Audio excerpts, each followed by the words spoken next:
ধরুন কারো ডায়াবেটিস ধরা পড়ল আর ডাক্তার তাকে মেটফরমিনের মতো একটা জীবন রক্ষাকারী ওষুধ দিলেন, তখন তো মনে হবে যাক, সব সমস্যার সমাধান হয়ে গেল। চলুন আজ মোস্তফা সাহেবের গল্পের মধ্য দিয়ে এই পরিচিত অভিজ্ঞতার একটু গভীরে যাওয়া যাক। কখনো কি এমনটা মনে হয়েছে যে ওষুধটা জীবন বাঁচানোর জন্য এত জরুরি, সেটাই হয়তো অজান্তে শরীর থেকে জীবনী শক্তি কেড়ে নিচ্ছে? ঠিক এই প্রশ্নটাই কিন্তু আমাদের আজকের আলোচনার মূল বিষয়। তো গল্পের প্রথম পর্বে আমরা দেখব কিভাবে মেটফরমিন ব্যবহারের পর মোস্তফা সাহেবের সবকিছু একদম নিয়ন্ত্রণে চলে আসে আর তার মধ্যে এক ধরনের স্বস্তিও কাজ করতে শুরু করে।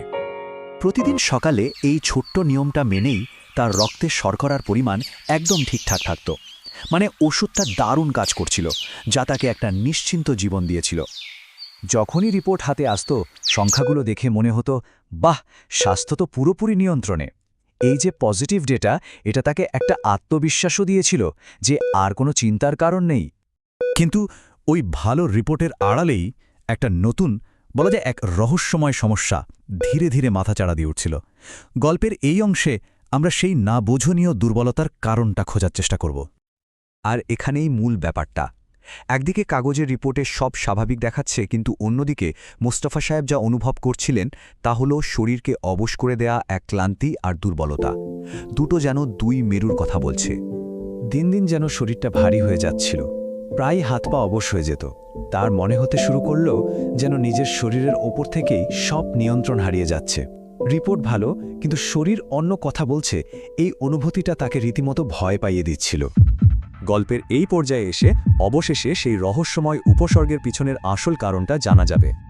তাহলে কি ছিল সেই কারণটা যা মুস্তাফা সাহেবের জীবনটাকে এতটা কঠিন করে তুলেছিল? মূল কারণটা হলো metformin induced vitamin B12 deficiency. ব্যাপারটা হলো মেটফরমিন রক্তের শর্করা তো দারুণভাবে নিয়ন্ত্রণ করে, কিন্তু এটা দীর্ঘদিন ধরে ব্যবহারের ফলে শরীর থেকে ভিটামিন B12 শোষণে বাধা দেয়। আর এই ঘাটতির কারণেই তার শরীরে ক্লান্তি এবং অসাড়তার মতো সমস্যাগুলো দেখা দিচ্ছিল। ডাক্তারের এই কথাটা কিন্তু খুব গুরুত্বপূর্ণ। মেটফরমিন নিঃসন্দেহে একটি অসাধারণ ওষুধ, কিন্তু এর সাথে শরীরকে সুস্থ রাখতে একটা সার্বিক ব্যবস্থাপনারও প্রয়োজন আছে। বেশ, তাহলে এই সমস্যার সমাধানটা কি? চলুন এই পর্বে আমরা সেই সহজ কিন্তু খুব কার্যকরী সমাধানটা সম্পর্কে জানি। ডাক্তার আর ফার্মাসিস্টের পরামর্শ অনুযায়ী মাত্র 3টে সহজ পদক্ষেপই যথেষ্ট। 1. ভিটামিন B12 সাপ্লিমেন্ট নেওয়া। 2. খাবারের তালিকায় কিছু সাধারণ পরিবর্তন আনা। আর 3. নিয়মিত রক্ত পরীক্ষা করে লেভেলটা দেখা। এই সহজ কৌশলটাই মোস্তফা সাহেবকে তার আগের জীবনে ফিরতে সাহায্য করেছিল। আর দেখুন, খাদ্যাভ্যাসে পরিবর্তন মানে কিন্তু আহামরি কিছু নয়।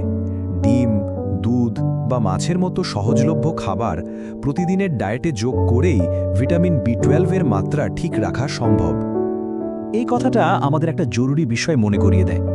লক্ষ্যটা কিন্তু ওষুধ বন্ধ করা নয়, বরং ওষুধের পাশাপাশি শরীরের সার্বিক স্বাস্থ্যের খেয়াল রাখা, একটা ব্যালেন্স তৈরি করা। গল্পের শেষ পর্বে আমরা দেখব এই পুরো অভিজ্ঞতা থেকে আসল শিক্ষাটা কি, আর স্বাস্থ্য বলতে আসলে কি বোঝায় সে সম্পর্কে মোস্তফা সাহেবের দৃষ্টিভঙ্গি কিভাবে পুরোপুরি বদলে গেল। মোস্তফা সাহেবের এই উপলব্ধিটাই হলো পুরো গল্পের সারমর্ম। তিনি শুধু একটা নির্দিষ্ট সংখ্যা, মানে ব্লাড সুগার লেভেল নিয়ন্ত্রণের চিন্তা থেকে বেরিয়ে এসে শরীরের সামগ্রিক সুস্থতার দিকে মনোযোগ দিতে শুরু করলেন। আসলে রক্তের শর্করার পরিমাণ কমানোই তো সুস্বাস্থ্যের একমাত্র মাপকাঠি হতে পারে না, তাই না? আসল স্বাস্থ্য হলো শরীরের শক্তি, মানসিক সুস্থতা আর সঠিক পুষ্টির একটা সুন্দর সমন্বয়। শেষ কথাটা হলো মেটফরমিন ডায়াবেটিস থেকে জীবনকে রক্ষা করে, আর ভিটামিন B12 সেই সুরক্ষিত জীবনটাকে শক্তি আর প্রাণবন্তভাবে উপভোগ করার সুযোগ করে দেয়। দুটোই কিন্তু একে অপরের পরিপূরক।